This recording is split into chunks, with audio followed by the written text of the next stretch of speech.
Buenas noches, soy el doctor Alberto Bazán Soto, jefe de la División de Cirugía. Agradecemos la invitación y su atención para el inicio de la jornada programada para el día de hoy, la jornada académica programada a cargo del Servicio de Cirugía General y el Servicio de Endoscopías de la División de Cirugía. La ponencia del Servicio de Cirugía General estará a cargo del doctor Yair Ruiz Fuentes, quien es especialista en cirugía general y es el actual jefe de servicio del Servicio de Cirugía General. La siguiente ponencia correrá a cargo del doctor Johnny Serna, que es adscrito del Servicio de Endoscopías. Daremos inicio con la primera ponencia a cargo del doctor Yair y agradecemos a ustedes su atención y el seguimiento de estas jornadas. Muchas gracias. Hola, ¿qué tal? Buenos días. Yo soy el doctor Mario Yair Ruiz Fuentes. Soy el jefe del Servicio de Cirugía General del Hospital Juárez de México y voy a participar el día de hoy con una charla acerca de los procedimientos quirúrgicos en esta pandemia que nos ha afectado desde hace varios meses. Quiero comenzar con una frase que pues para mí tiene mucho significado y habla básicamente de la empatía que hemos desarrollado en la mayoría de los servicios de las especialidades en el Hospital Juárez de México, y es de Octavio Paz y dice así: para que pueda ser, he de ser otro, buscarme entre los otros, salir de mí, los otros que no son si yo no existo, los otros que me dan plena existencia. Si bien nuestra vida habitual desde el aspecto profesional ha cambiado en los últimos 5 meses, porque obviamente todo ha girado en torno a la atención de la pandemia ocasionada por el virus SARS-CoV-2, pues obviamente las actividades quirúrgicas también se han visto afectadas, ¿no? Y han estado sometidas ante esta enfermedad, impactando de manera negativa en la atención quirúrgica de nuestra población. No solo en procedimientos programados, en procedimientos selectivos, sino también ha cambiado la manera en la que hemos atendido las urgencias quirúrgicas. Para esto hemos tenido que adaptarnos ante esta contingencia de la manera mejor posible, siguiendo obviamente un estricto apego a las recomendaciones que nos han hecho desde el inicio de la pandemia las diversas asociaciones de nuestra especialidad. Aquí les muestro una pequeña figura que se relaciona mucho con el semáforo, que pues obviamente ya es ampliamente conocido. Al inicio, obviamente, la capacidad límite del sistema de salud pues parecía que iba a colapsar, porque obviamente los casos fueron de menos a más y se fueron incrementando poco a poco. Realmente no había una estrategia para poder nosotros realizar manejo quirúrgico, y poco a poco hemos ido adaptándonos a la presentación del número de casos, del cambio en el semáforo, y hemos tratado de, en la medida de lo que se puede, desarrollar nuestras actividades en el servicio de cirugía general acorde a dicho semáforo. Como les comenté, pues el servicio de cirugía general y los integrantes del mismo no hemos sido ajenos ante esta pandemia. Hemos tenido que seguir atendiendo a nuestros pacientes, sobre todo en 2 escenarios que son a los cuales nos hemos enfrentado. El primero es, hemos realizado intervenciones quirúrgicas de urgencia en pacientes COVID-19, pero también hemos realizado intervenciones quirúrgicas en pacientes COVID-19 confirmados. El siguiente escenario, pues obviamente ha sido en el cual hemos participado de manera activa en la atención y el manejo de pacientes COVID-19 a través del trabajo colaborativo con diferentes especialidades médicas de nuestra institución. Para esto, para el manejo quirúrgico, nos hemos apegado estrictamente a las diversas asociaciones, como lo comenté, que parten de nuestra especialidad, como es la Asociación Mexicana de Cirugía General, como lo es el Colegio Americano de Cirujanos, como lo es la Asociación Europea de Cirugía Endoscópica y la Sociedad estadounidense de cirujanos gastrointestinales y endoscópicos. Si bien estas recomendaciones no son una guía, sí permiten elaborar consensos, elaborar unas pautas de acción que realizamos nosotros en el Servicio de Cirugía General para dar atención quirúrgica. Como hemos sabido, hay demasiada información, lo cual ha condicionado una infodemia con la información, debido a que pues, obviamente tenemos que estarnos actualizando de forma periódica y revisar de manera continua toda la información que emiten nuestras diferentes asociaciones. Y a su vez, también nos regimos por las indicaciones del Comando Operativo Hospitalario de nuestra institución, de aquí del Hospital Juárez de México. ¿Qué recomendaciones hemos nosotros manejado? Bueno, la primera es que se han aplazado las cirugías programadas, es decir, tuvimos que vernos en la tarea de diferir los procedimientos quirúrgicos selectivos para dar atención obviamente a pacientes COVID-19 derivado de la reconversión hospitalaria. Recordemos que nuestro hospital desde el inicio de esta pandemia fue designado para atención específicamente de pacientes COVID-19. La cirugía de urgencia también se ha manejado de una forma diferente, no se ha manejado de manera habitual, ya que aquí tenemos que enfrentarnos a otro desafío. Todos los pacientes son positivos a COVID-19 hasta que no se haya demostrado lo contrario. Por tanto, la importancia que radica en usar el equipo de protección personal adecuado y en todo momento para las cirugías de urgencia. Como ya se ha mencionado, pues obviamente el equipo de protección personal se compone de varios accesorios y es recomendable para realizar todo procedimiento quirúrgico y en el servicio de cirugía general así se ha hecho. Otro apartado importante como parte de estas recomendaciones en procedimientos quirúrgicos ante esta pandemia que estamos atravesando es el consentimiento informado, el cual hemos tenido que adaptar ante la pandemia, ya que si bien no es posible asegurar un riesgo nulo de transmisión del virus, del SARS-CoV-2, el que ocasiona la enfermedad COVID-19, de ahí que parte el poder nosotros elaborar y adaptar este consentimiento informado.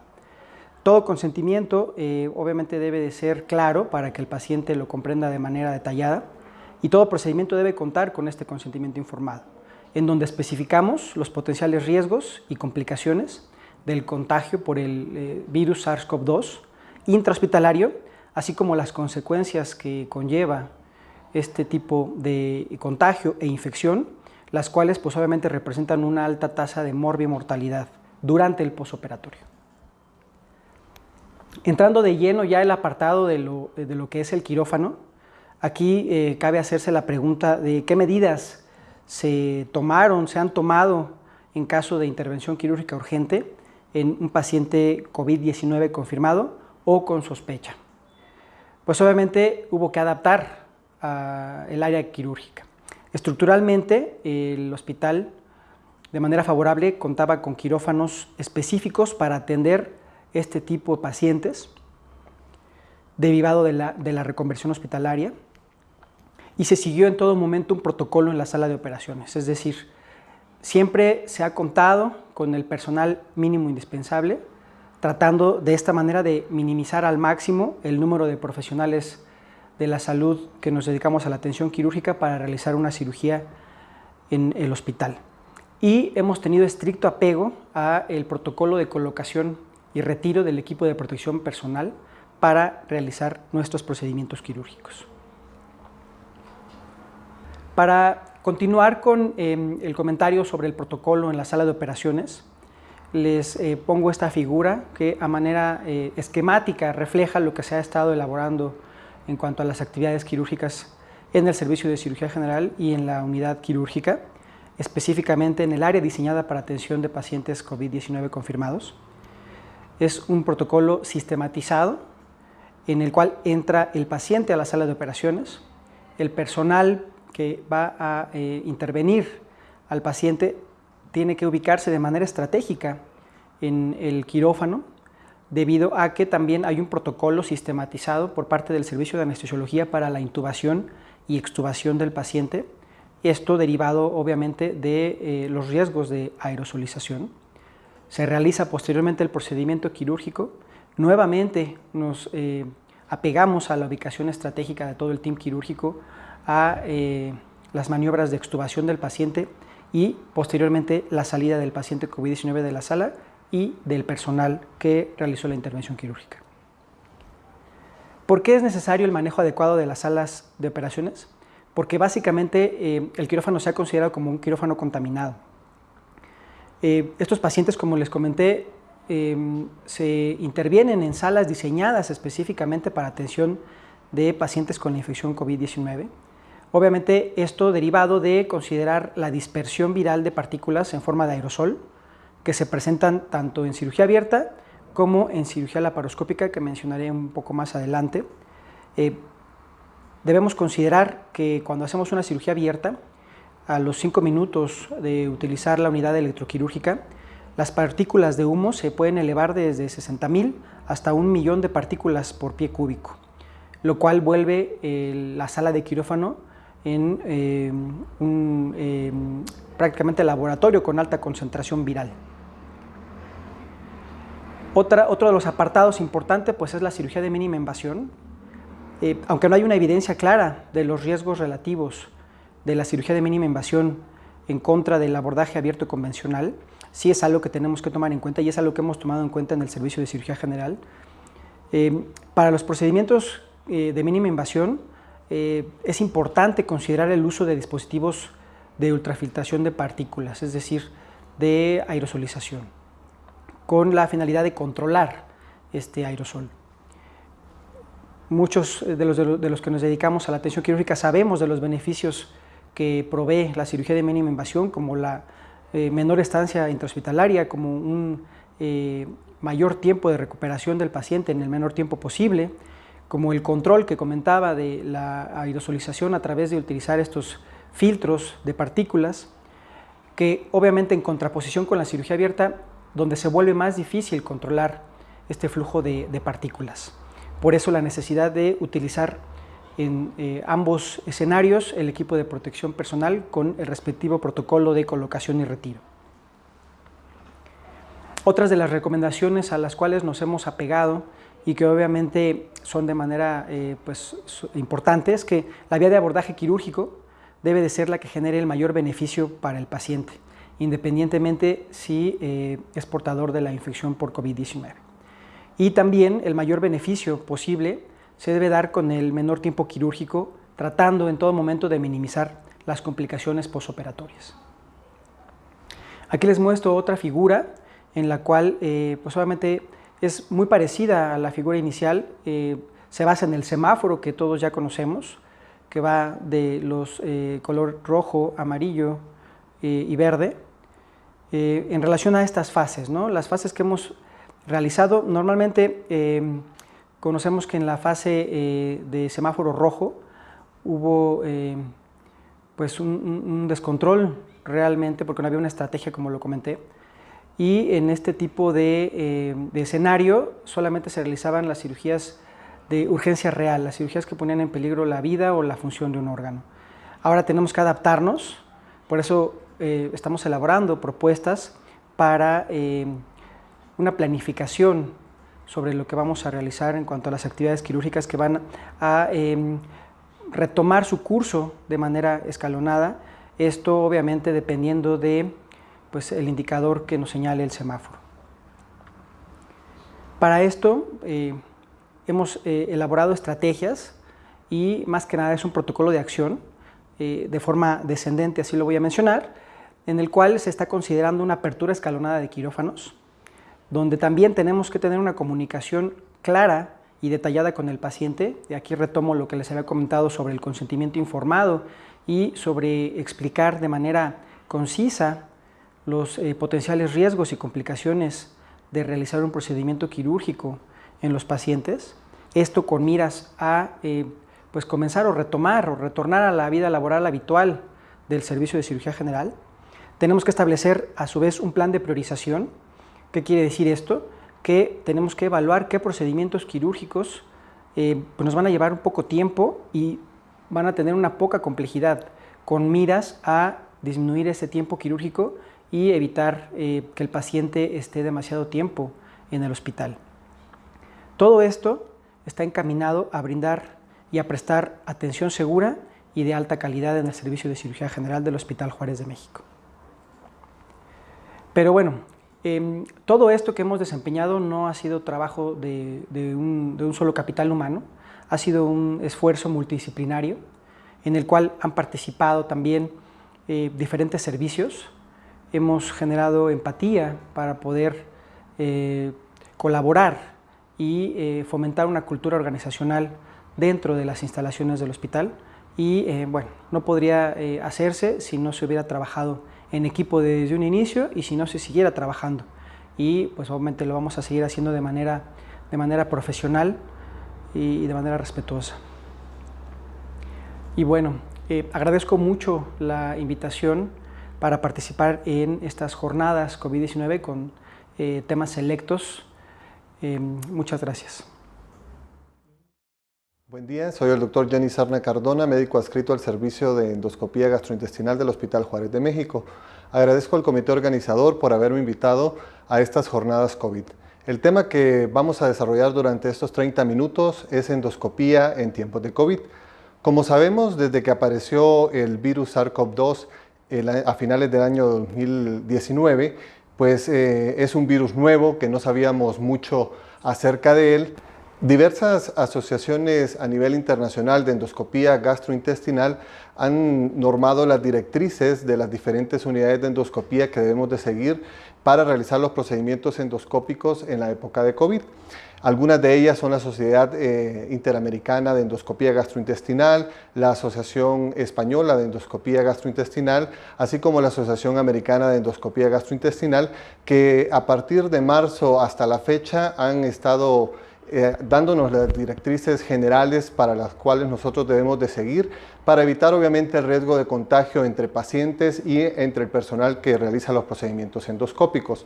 Como sabemos, la endoscopía digestiva alta principalmente genera aerosoles. Estos aerosoles pueden exponernos a nosotros y a las diferentes personas que están dentro de las salas de endoscopía a la infección por el SARS-CoV-2. La colonoscopía, por el contrario, es un procedimiento que se considera de bajo riesgo para transmitir el virus.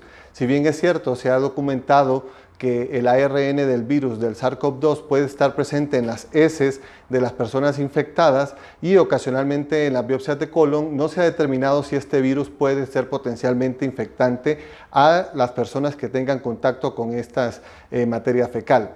Sin embargo, hay dos puntos a considerar: que el virus puede transmitirse tanto por personas sintomáticas como personas asintomáticas.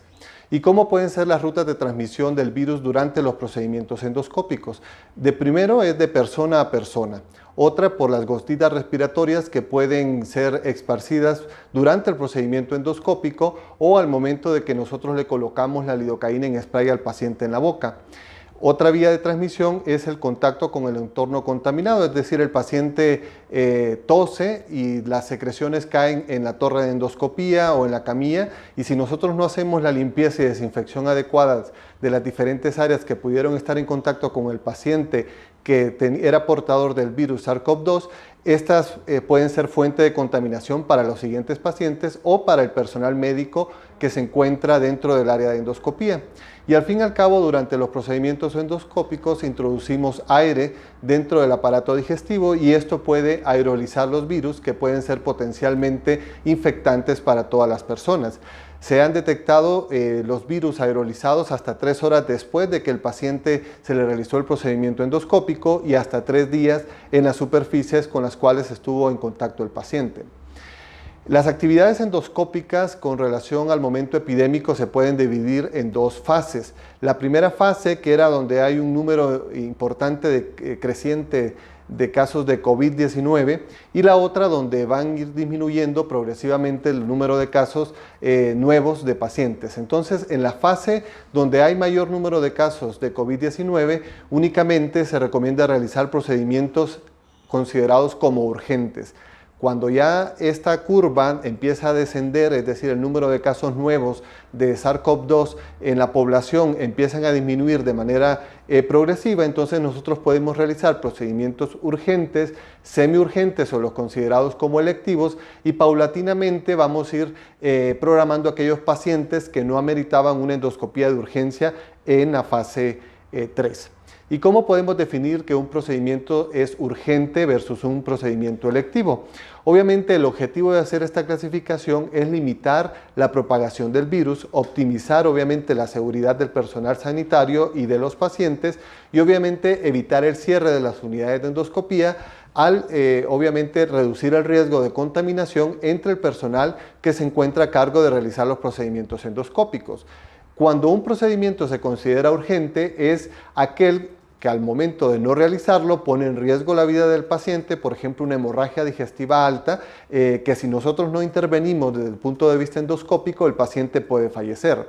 Que no existan otras opciones terapéuticas que diferentes a la endoscopía puedan resolver el problema del paciente, y si realizar el procedimiento endoscópico cambia la conducta terapéutica del paciente. Por ejemplo, si estamos abordando un paciente con una sospecha alta de un cáncer, el realizar un ultrasonido endoscópico con una toma de biopsia puede normar o cambiar la conducta terapéutica de estos pacientes. Entonces, en esos casos sí podemos realizar los procedimientos endoscópicos.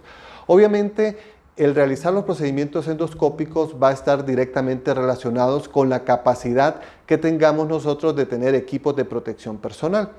Si nosotros tenemos una reserva de equipos de protección personal que nosotros consideramos como crítica, es decir, que solo tengamos para 7 días el equipo de protección personal, en estos casos únicamente se recomienda realizar procedimientos de endoscopía de urgencia.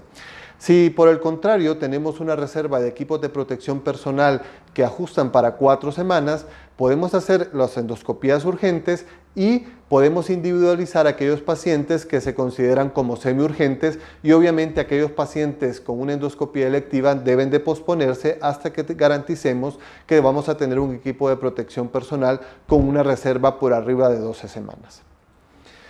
Las categorías que nosotros tenemos, y que obviamente esto está basado en las guías internacionales, principalmente en la Sociedad Americana de Endoscopía Gastrointestinal y la Asociación Europea de Endoscopía Gastrointestinal, ellos definen qué procedimientos se consideran como urgentes.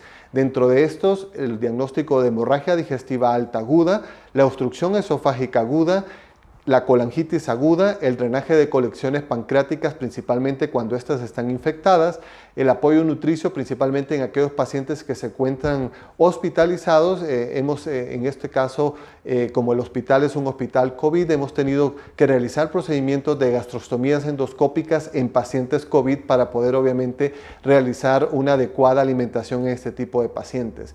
¿Qué procedimientos se consideran como electivos? Todos los procedimientos o tratamientos relacionados con la calasia, las intervenciones como la colocación de gastrostomía endoscópica en pacientes externos, dilatación de estenosis o colocación de argón plasma, por ejemplo, en aquellos pacientes que tienen proctitis por radiación, endoscopía bariátrica, ultrasonido endoscópico, principalmente cuando hay dilatación de la vía biliar, pero las pruebas de funcionamiento hepático están dentro de límites normales, o pacientes que tienen coledocolitiasis pero son asintomáticos, o terapia pancreática.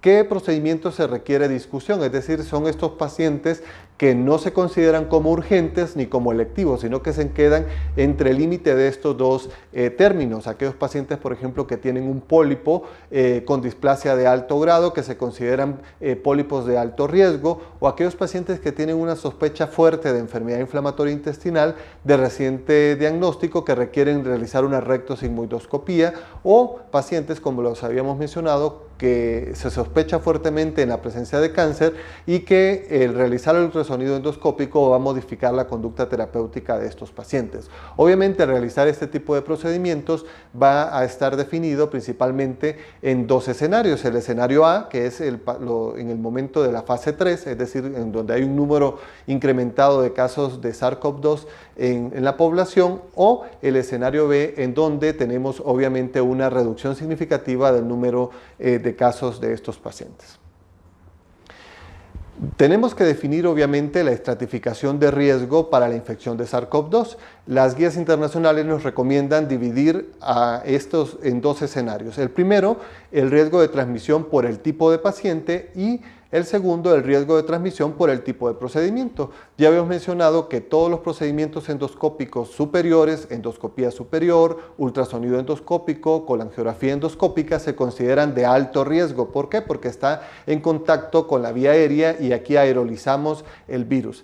Y por el contrario, todos los procedimientos que se consideran de endoscopía baja, la colonoscopía, ultrasonido endoscópico de recto, estos se consideran procedimientos de bajo riesgo. Ahora tenemos que definir el riesgo de transmisión por el tipo de paciente. Obviamente esto va a estar definido según los criterios que ya nos ha determinado la Secretaría de Salud para cuándo debemos de sospechar un paciente con SARS-CoV-2.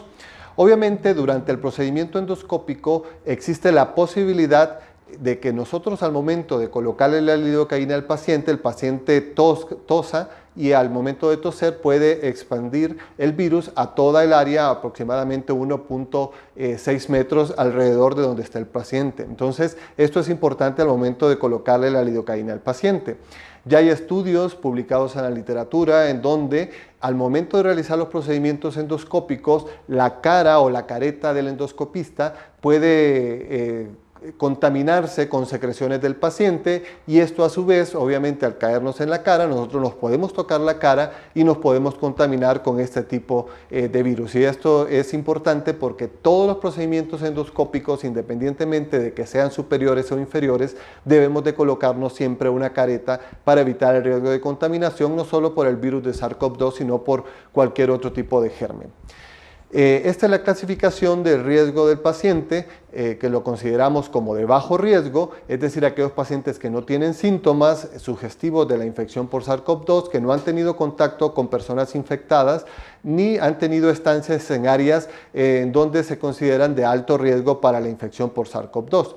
El riesgo intermedio, es decir, aquellos pacientes que tienen la presencia de síntomas, con historia no médica de contacto con persona positiva o que no ha tenido estancia en áreas obviamente que se consideran de alto riesgo, o los pacientes que se consideran de alto riesgo, es decir, que tienen al menos un síntoma o uno de los siguientes, es decir, que han estado en contacto con una persona que ha sido positiva para el SARS-CoV-2 o que ha estado o ha viajado a lugares donde se considera de alto riesgo durante los últimos 14 días. Estos pacientes son considerados de alto riesgo. Una vez que definimos la estratificación de riesgo tanto del procedimiento como del paciente, nosotros siempre antes de empezar el procedimiento endoscópico debemos de interrogar al paciente sobre los síntomas y signos característicos de la infección por SARS-CoV-2. Si al interrogatorio nosotros detectamos cualquiera de los síntomas sugestivos de la infección por SARS-CoV-2 y le realizamos una prueba de PCR con un hisopado nasofaringeo y este test resulta positivo, consideramos obviamente que este paciente es de alto riesgo y únicamente debemos de realizar los procedimientos que se consideran como urgentes. Sin embargo, si el paciente se considera de bajo riesgo y la prueba de COVID es negativa, entonces aquí nosotros podemos realizar procedimientos urgentes y semiurgentes, y los selectivos los posponemos hasta que tengamos un equipo de protección personal garantizado por más de 4 semanas. Si por el contrario el interrogatorio del paciente es negativo y los síntomas respiratorios también son negativos y no tenemos un test de COVID no disponible, entonces este paciente se considera como de riesgo intermedio, y en estos casos siempre debemos de realizar únicamente procedimientos considerados como urgentes. Si por el contrario el interrogatorio que le hacemos al paciente es negativo y los síntomas respiratorios son negativos, consideramos que este paciente es de bajo riesgo y aquí podemos realizar procedimientos tanto urgentes como semiurgentes. ¿Y qué equipo de protección personal debemos de utilizar? Pues obviamente esto va a depender de la estratificación de riesgo que nosotros realizamos al paciente. Todos los procedimientos endoscópicos superiores se consideran de alto riesgo y en este caso debemos de utilizar un equipo de protección avanzada que incluye gorro, que incluye gogles, una careta, una mascarilla N95, bata impermeable, botas y doble guantes. En aquellos casos, como por ejemplo la colonoscopía, que se considera un procedimiento de bajo riesgo para transmisión del virus, en estos casos utilizamos el mismo equipo de protección personal anterior, únicamente que no utilizamos la mascarilla N95, sino que una cubrebocas de tipo quirúrgico. Y aquellas personal que va a estar en contacto, que no va a estar en contacto con la persona que le vamos a realizar el procedimiento endoscópico, debe de tener un equipo de protección nivel 1, es decir, que únicamente debe de tener una careta, un cubrebocas de tipo quirúrgico. Una vez que ya definimos si el paciente es de alto o de bajo riesgo, debemos de saber de que todo paciente que se ha confirmado la infección por SARS-CoV-2 debe de tener un cubrebocas de tipo quirúrgico o una mascarilla N95 antes de realizar el procedimiento endoscópico, que debe de aislarse de todas las demás personas para obviamente evitar el riesgo de contagio hacia las otras personas. Y es importante que idealmente estos procedimientos endoscópicos deben de realizarse en la cama del paciente para evitar obviamente el traslado hacia las salas de endoscopía. Si esto no es posible, debemos de definir en las unidades de endoscopía dos tipos de salas. La primera sala, que es la que se considera una sala caliente, que es donde vamos a realizar los procedimientos de alto riesgo, con probabilidad alta de que el paciente esté infectado por el virus de SARS-CoV-2, y las salas frías, es decir, aquellos donde vamos a realizar procedimientos donde la probabilidad de infección por SARS-CoV-2 sea prácticamente nula. ¿Qué cuidados debemos de tener durante el procedimiento? Obviamente lo que hemos hecho en nuestro hospital es limitar el número de personas que están dentro de las salas de endoscopía durante el procedimiento endoscópico. El procedimiento endoscópico lo realiza la persona con mayor experiencia para evitar obviamente retrasar el tiempo del procedimiento endoscópico, y obviamente al disminuir el tiempo endoscópico disminuimos la probabilidad de mayor aerolización del virus. Si el paciente requiere una intubación por parte del servicio de anestesiología, únicamente el anestesiólogo y en este caso su ayudante están durante el procedimiento de intubación para obviamente evitar la aerolización del virus. Se establece, como les dije, una sala exclusiva para realizar los procedimientos de urgencias en pacientes COVID, y aquellos pacientes en los cuales no se tiene la posibilidad de infección por SARS-CoV-2 se realizan en otra sala diferente. Si el paciente está intubado y no podemos pasar el endoscopio a través del cricofaringio, entonces se debe de evitar en lo mayor posible desinsuflar obviamente el tubo endotraqueal, porque eso favorece la aerolización del virus, y el paciente debe tener siempre el cubreboca hasta justo antes de introducir el endoscopio a la cavidad oral. Estas son algunas innovaciones que hemos realizado durante esta temporada del COVID-19 en nuestro hospital. Obviamente todo esto para tratar de disminuir la aerolización del virus durante los procedimientos de endoscopía superior. Obviamente esto ha cambiado mucho, hemos tenido que adaptarnos obviamente a las necesidades y a la practicidad de estos diferentes insumos. ¿Por qué? Porque pues, muchas veces no son prácticos al momento de realizar procedimientos de urgencia. ¿Qué pasa ya una vez que empiece a disminuir la cantidad de casos de COVID-19 en la comunidad? Entonces tendremos que empezar a reprogramar aquellos pacientes que hemos dejado diferidos durante toda la fase 3 de la pandemia.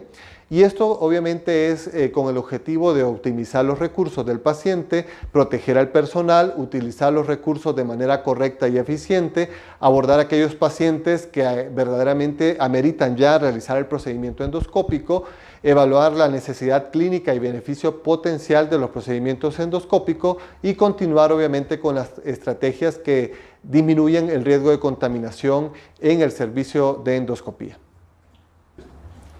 Este es un algoritmo de manejo de los pacientes con SARS-CoV-2. Si ustedes se fijan, lo primero que tenemos que hacer es un escrutinio. Idealmente este escrutinio podría realizarse unos 7 días antes de realizar el procedimiento endoscópico, y este se hace por vía telefónica. Si esto no es posible, pues obviamente al momento de que llegue el paciente a la unidad de endoscopía se interroga por síntomas sospechosos de SARS-CoV-2 2, o si ha tenido contacto obviamente con personas positivas, o si tiene un trabajo, por ejemplo, un personal de salud que está con mayor riesgo obviamente a la exposición al virus, etc. Entonces, si el paciente tiene cualquiera de estos criterios, uno de estos criterios se considera automáticamente de alto riesgo. Y si el procedimiento no se considera urgente, este procedimiento se debe diferir por 3 semanas y posteriormente obviamente se vuelve a interrogar al paciente para decidir si se realiza o no se realiza el procedimiento endoscópico. Si por el contrario el paciente no tiene ninguno de los criterios antes mencionados, tenemos que definir cuál escenario es el que tenemos. Si no tenemos pruebas de PCR disponible para realizarle a todos los pacientes que vamos a someter a procedimientos endoscópicos, entonces en estos casos se debe utilizar siempre, principalmente si es una endoscopía superior, un equipo de protección avanzado. Si por el contrario tenemos pruebas disponibles y esta prueba sale negativa, entonces estos pacientes se pueden realizar con un equipo de protección personal que se considera estándar, que incluye únicamente una mascarilla de tipo quirúrgico y no una mascarilla N95. ¿Qué procedimientos vamos a empezar a reprogramar en un 30% de la capacidad previa a la pandemia? Por ejemplo, en endoscopía superior podamos realizar procedimientos de disfagia o pacientes que tienen dispepsia con datos de alarma. Con las angiografías endoscópicas siempre vamos a considerar alternativas, por ejemplo, la derivación de la vía biliar percutánea, que tiene menos probabilidad de aerolización del virus. El ultrasonido endoscópico, como ya hemos mencionado, siempre vamos a realizar procedimientos diagnósticos para obviamente realizar una biopsia por aspiración de lesiones sospechosas de malignidad, y vamos a diferir todos aquellos pacientes que tienen sospecha de colocolitiasis pero con pruebas de funcionamiento hepático normal. En la colonoscopía, idealmente todos los pacientes deberían de tener una prueba FIT para someterlos a un procedimiento endoscópico, y aquellos pacientes que se consideran con lesiones de alto riesgo para cáncer colorectal, pues estos debemos de realizarlos y resecarlos si es posible. En el caso de la cápsula endoscópica podemos realizarla siempre y cuando tenemos garantizado que podamos disponer de una enteroscopía de doble balón o monobalón para retirar la cápsula endoscópica en el caso de que ésta se atore, o tener un quirófano disponible para realizar una cirugía de urgencia. La enteroscopía se puede realizar principalmente en aquellos pacientes por anemia crónica que requieren muchas veces transfusiones y se sospecha de una hemorragia de intestino medio. Entonces, ya para casi terminar, podemos definir 2 escenarios en el momento de que empiecen a disminuir los casos de SARS-CoV-2 en la comunidad. Los procedimientos urgentes, obviamente debemos de estratificar el riesgo del paciente y el riesgo del procedimiento. En estos casos, si no es posible diferir el procedimiento, debe de realizarse utilizando siempre equipo de protección personal avanzado. En las endoscopías selectivas tenemos que definir la verdadera utilidad del procedimiento endoscópico. Si la indicación es correcta y adecuada, debemos de hacer el interrogatorio del paciente. Una vez que hacemos el interrogatorio del paciente, tenemos que estratificar el riesgo del paciente y el riesgo del procedimiento, y dependiendo de cada uno de los escenarios es el que vamos a realizar el procedimiento endoscópico en aquellos pacientes que se consideran de bajo riesgo, y en aquellos pacientes que se consideran de alto riesgo para SARS-CoV-2 podemos diferirlos 3 semanas, que es el periodo de contagiosidad del virus, y posteriormente revaloramos el caso, y si no es posible diferir el caso, pues utilizamos un equipo de protección avanzado. Es importante que en las salas donde se realiza el procedimiento endoscópico deben de airearse por lo menos de 1 a 3 horas entre cada procedimiento para evitar obviamente el riesgo de contaminación entre paciente y paciente, y obviamente descontaminar las salas de endoscopía, las torres de endoscopía, las camillas, todo lo que estuvo en contacto con el paciente para evitar o reducir el riesgo de contaminación entre pacientes y entre el personal de la sala de endoscopía. Inmediatamente después de que termina el procedimiento endoscópico, se le vuelve a colocar su mascarilla quirúrgica al paciente y se envía a recuperación, y se le debe dar un seguimiento clínico durante 7 a 14 días para, si posterior al procedimiento endoscópico el paciente desarrolla síntomas, hacer un cerco epidemiológico entre todos aquellos que estuvieron en contacto con el paciente al momento del procedimiento endoscópico. Ya hay una serie de estudios publicados a nivel internacional de las causas de hemorragia en los pacientes que tienen COVID-19, que se cree que el mismo virus puede ocasionar un daño a nivel de la mucosa gastrointestinal o puede ser secundario al manejo que damos, es decir, a la anticoagulación que damos o a los fármacos que utilizamos durante la estancia de estos pacientes en terapias intensivas o pacientes críticamente enfermos. Aquí tenemos algunas fotos de los procedimientos endoscópicos. Actualmente llevamos aproximadamente entre 60 y 65 procedimientos endoscópicos en pacientes con COVID-19 en nuestro hospital por hemorragia digestiva y algunos cuantos por colocación de sondas de gastrostomía para alimentación. Estos son casos de otros hospitales, es decir, es una entidad que puede ocasionar hemorragia digestiva importante en este tipo de pacientes.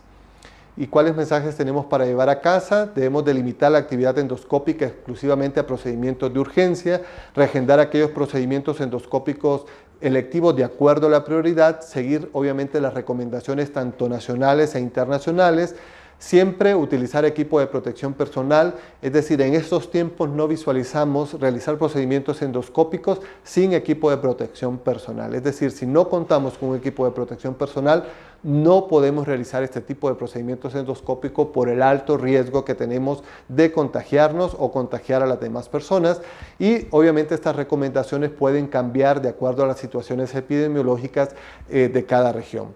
Agradezco al comité organizador de estas jornadas COVID por permitirme platicar sobre endoscopía en tiempos de COVID. Muchas gracias.